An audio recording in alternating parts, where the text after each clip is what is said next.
How's it hanging, Commander? I'm Scarlet, and you're a dragon, they tell me. Always wanted to ride one of those, though I bet you're a little harder to handle than a horse. All part of the fun, though, I reckon, so give me a shout when I can take you for a spin. Howdy folks, this is my first impressions of Divinity Dragon Commander. Now I just found out about this game yesterday, and I usually, the Steam ad things, the sales and whatnot, now available, pops up and I go, oh yeah, I'll click on it, check it out.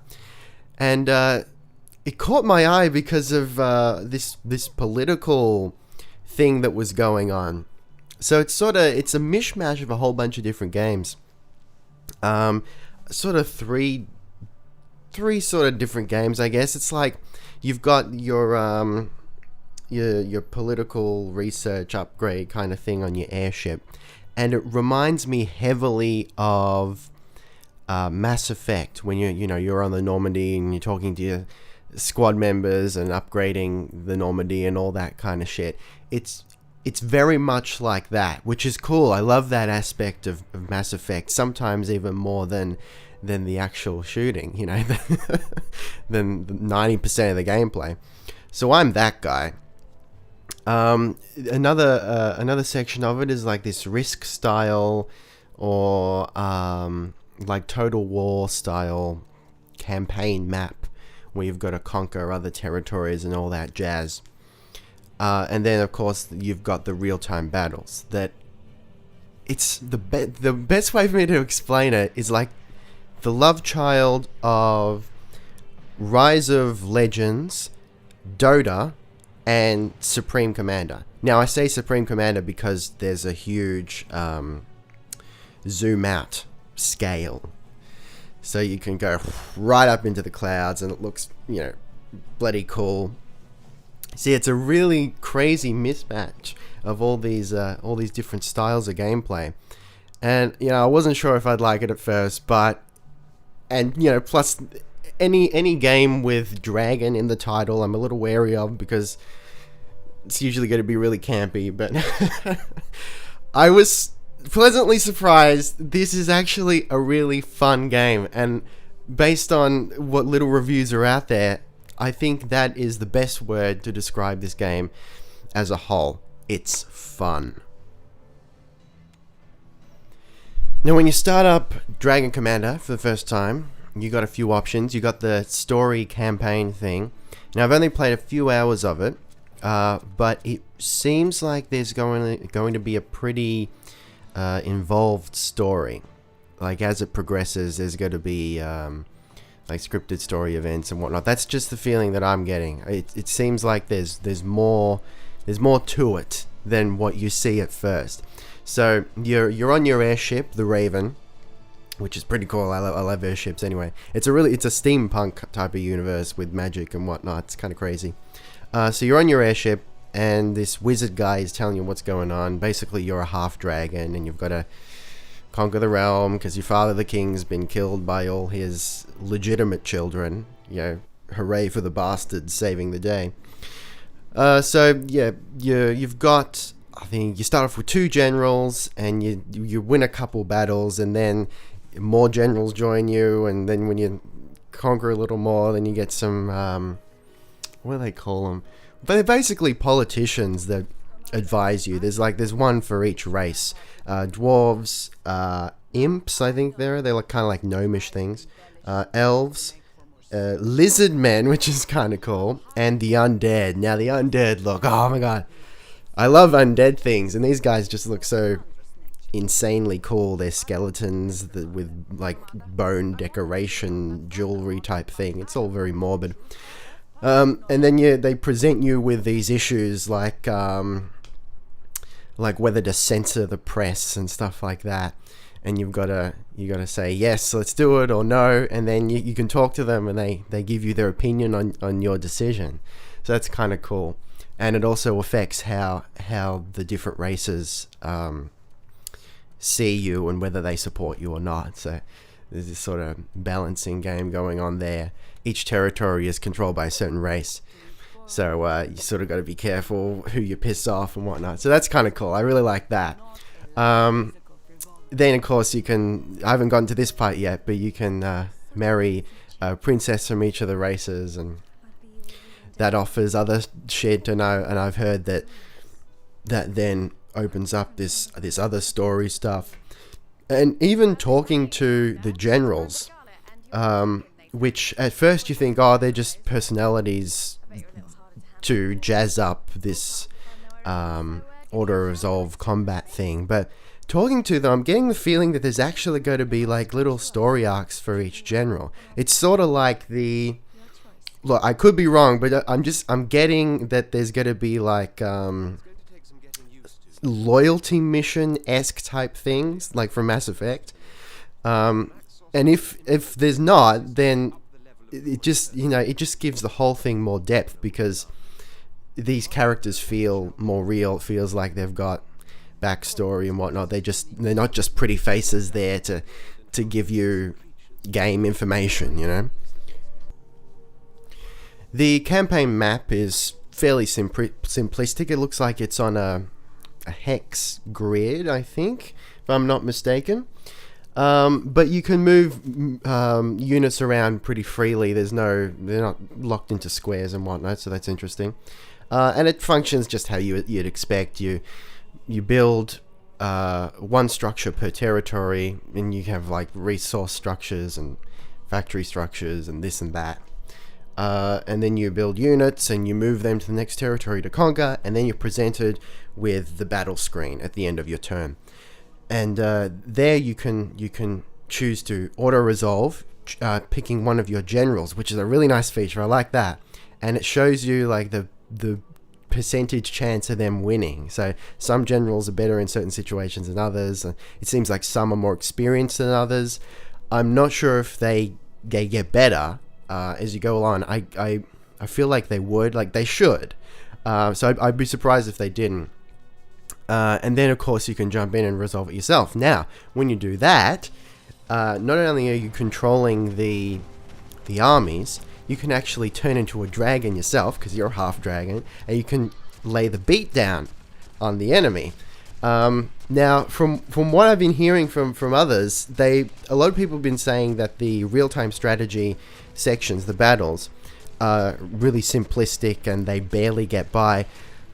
Now, I was a little worried about that. I thought like, oh man, I'm a strategy type of guy. If the battles are simplistic, I'm probably not going to enjoy it. But I gotta say, I reckon they're actually good. You don't build buildings, any way you want. They're build plots. So that's fine, and it completely works. It's sort of like I've said before, it's kind of like this Dota tower defense type thing, sort of. And so there are set bases all over the map, and you take them over, and then you build whatever buildings you want in the build plots, and then you can build turrets and all that jazz, and then you pump out your units. Now the resources are interesting. There's only one resource, population, and there's a set amount on the map, and so you sort of got to rush around and build recruitment centers as quickly as possible, just to suck up all the population in a territory. And it seems like you can actually affect the population by playing cards that you get like before the actual battle. It's quite complex when you actually lay it out and try to explain it, but it's not difficult to get into. It's really you can pretty much see everything you got to work with at the beginning of the game. There's no trickle of complexities that get introduced and you think, oh, what's going on here? It's all very simple to work with, but it is complex in a good way. So at first glance you think you're just spamming units and chucking them at the enemy, and sure, there is an element of that. The more units you have, of course, you got to do better. Numbers, increase, greater numbers are going to win. However, you can flank. There are multiple paths to an enemy's base, so you can sort of sneak in behind their attacking army and take out the base, which is usually the priority. That's the goal. And then when you throw the dragon in, that just completely changes everything. And it's not a gimmick. It's not overpowered at all, because if you if you try and take on an army on your own as the dragon, you're going to get your shit handed to you. Unless the enemy is a complete idiot and they haven't got any anti-air units. But the good thing about the units in this game is that you haven't got set anti-air units. So it's not like you build anti-air units and all they're good against is air units. The anti-air units can attack ground as well. So they're, the units are very versatile like that, and I love that, because I hate just pumping out units for a specific purpose. That really shits me, because it feels wasted.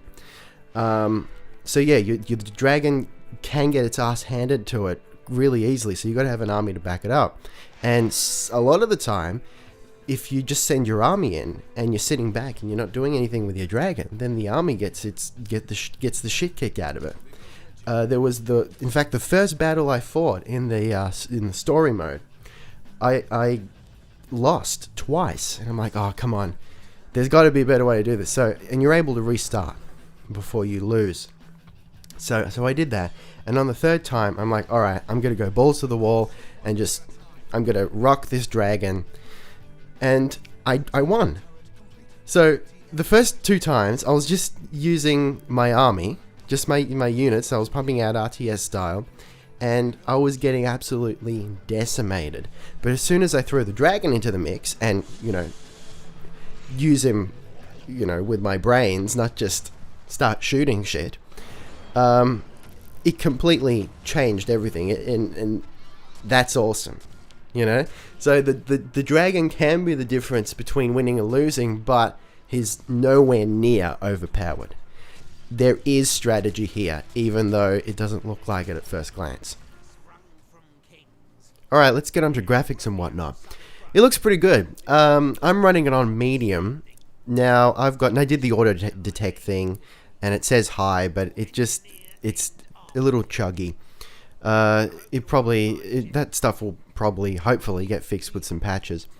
But yeah, I'm running it on medium, and it looks fine. It doesn't bother me. It's slightly cartoony, but not too much. Not so much that it offends my sensibilities.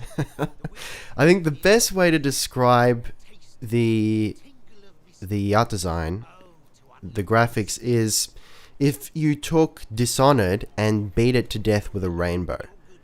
I think that's probably the best way to describe it. The voice acting is great and very funny. The scripting is awesome. It's this colorful fantasy world, but then the characters come out with some really foul language, and just it caught me by surprise and made me laugh. It was great. The music is really good. Now it's not like Lord of the Rings standard, which is top-notch standard, by the way, as far as I'm concerned. But it's really good in the sense that it's serviceable and it's different. It doesn't blend in with every other fantasy game soundtrack. It's not generic at all. And even just after a couple hours of playing, I found myself humming like the melody and the campaign map and stuff like that. So yeah, the music is pretty darn good. It's very polished. There's only a couple niggly things like the health bars of the units. Personally, I think look a little bit cheap, but I'm really picky with the way my health bars look. But otherwise, it's really polished and it's great for such a cheap game. It's only $40, which in Australia is a bargain. And yes, I could go on and on about this game forever, but just to sum it up, it's a lot of fun. The characters are interesting and funny. The models are well done, animations and whatnot. Music's great. The battles, while simplistic at first glance, they are actually really fun, and that's the most important thing. I don't care, like there is a challenge there, but personally I don't care if there isn't a challenge as long as it's fun. But it's there. It's like the complete package. Personally, I haven't got any gripes with it so far. So I might do a review at a later date once I play it a little more. If you guys are interested, I might even do a let's play. Let me know in the comments, and more importantly, let me know with your likes, okay? If it gets a lot of likes, then I'll seriously consider doing a let's play. But yeah, what more can I say? It's a great game. It's super charming. It's a really unique concept, which that's possibly its strongest feature. It's just so unique. And it's something that I've been looking for quite a long time, but no one has ever really done this type of thing before.